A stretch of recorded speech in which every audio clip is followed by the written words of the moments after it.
What I wanted to do is write songs full of guitar stuff, full of aggression, and full of different, different parts. When I started writing this song, I was still fresh and full of ideas that I couldn't do with After Forever. This song reflects what it's all about, a much more aggressive style of songwriting. It's called Fight or Flight. I wrote a lot of songs in drop D tuning or drop C tuning, partly because I didn't do that a lot with After Forever.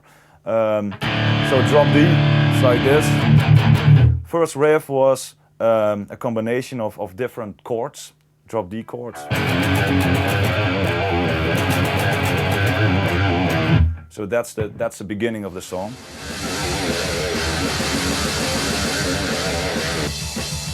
So here I left the guitar part.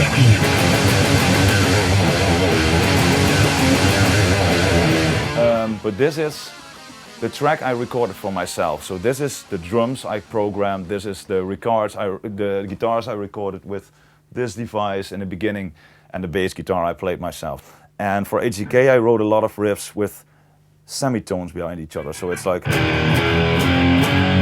there's not a real chord progression or whatever.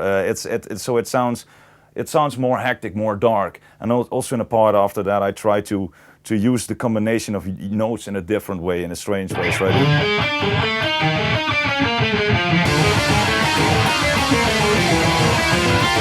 etc. Okay. This is the first idea I had in mind, and that's how I worked it out, the whole song. I created different riffs, but most of them based on a drop D tuning. This is what the beginning was, and this is what I kept for myself. So when I started collaborating with different musicians, you have to start from the beginning again, because obviously this is some kind of a sketch you make, and when you work with a drummer, the drummer has to drum the parts I programmed, obviously. Well, Arjen van Wezenbeek was drumming the parts. He's a brilliant drummer. At the time he still played at God Dethroned, now he's playing at Epica. I'm going to play you that part I just played with the real drums, and you'll notice that the sound is really dry at this point. So these are the real drums.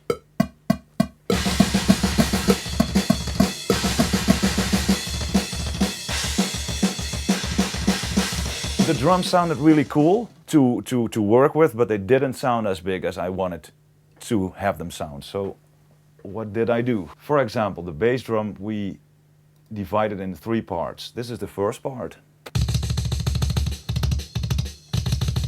This is a very sharp sound, as you can hear. This is the second sound.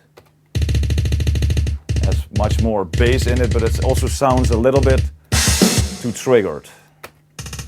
And this is the last one, and that takes care of the real edge of the sound. When I combine those together, you have the full bass drum sound that I would like to have. I have a click track that is running along with the song, that is in a certain tempo, and when it comes to the metal I'm creating with this album, it needs to be on the spot, so it needs to be really, really tight. I don't like it to float tempo-wise. So when we listen to the snare sounded a little bit, also a little bit dry. It sounded really punchy, but it didn't have the long, sound I was aiming for. This is the real snare without any effect. This is the sample, and you'll notice that it has also some kind of a reverb, so it sounds totally different. This is actually a sample from the Vinnie Paul drum kit from Pantera, one of my favorite bands. Then you get this sound. So you hear the body of the full snare, or of the real snare, but it has a little bit that attack of the Vinnie Paul snare. So thanks, Vinnie. It's a bad thing if you sample drums without having a drummer really playing it, I think. But if you add a little sample to the snare, it's okay, but the character of the snare should still be there. Just to compare it with, this is the real snare without any effect. This is the sample, and you'll notice that it has also some kind of a reverb, so it sounds totally different. And then we did a pretty specific thing with the with the cymbals, which is not really common, but which is really cool for the total effect. We added a little bit of distortion to them, and we put it very low in the mix, so you have a certain aggressive feeling coming from the drums. And then it sounds like this. It sounds really strange, but you have a certain feeling of you're in the room where he's drumming, if you put it really loud, but obviously we don't do that. We just added a little bit, and then if you hear the total drums, it sounds like this.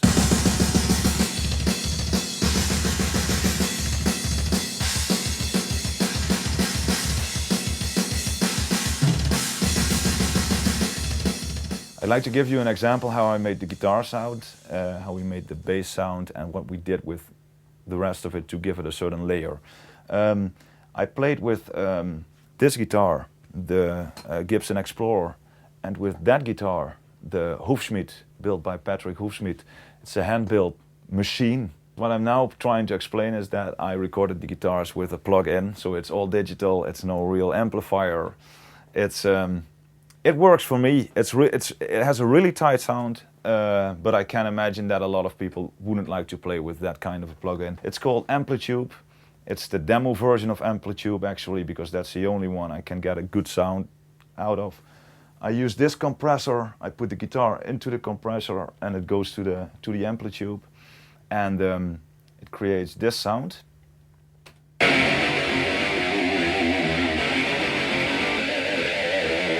So what you hear is it's a pretty nasty sound. It's a pretty high-end sound. There's not a lot of low-end, so we need low-end to make the song sound far more punchy. So they need a little bit of more bass. So obviously we need a bass guitar, and the bass guitar has been played by Peter Fink. He brought his own rack, so we recorded it directly to the computer.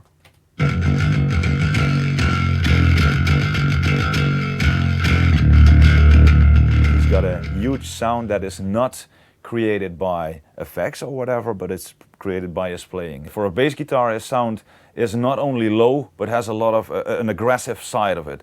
That's what I needed, but the problem is when you ask somebody to play on an album like him, you lack a little bit of low end, and that's exactly what Arjen Lucassen sometimes has, that problem. He adds a little bit of sub bass.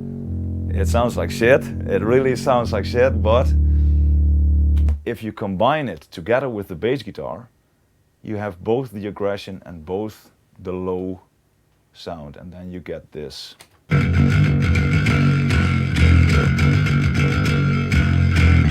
So now we have the two things combined together, and the music will have a lot more punch.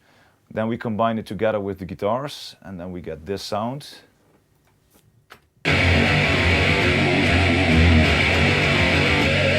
And all of a sudden the guitars also sound a little bit more low. Combined with the drums, we get the HDK sound as it is right now.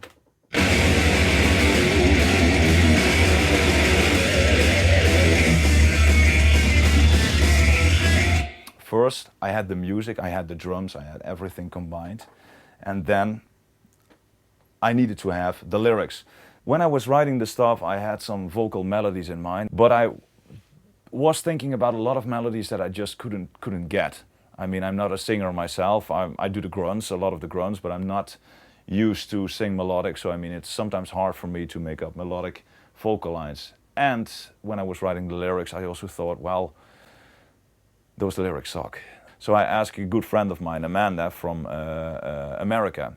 Okay, these are the things we did in the beginning. So these are not the real vocal tracks. These are just the guide tracks. Let me put it like this. Walls are closing in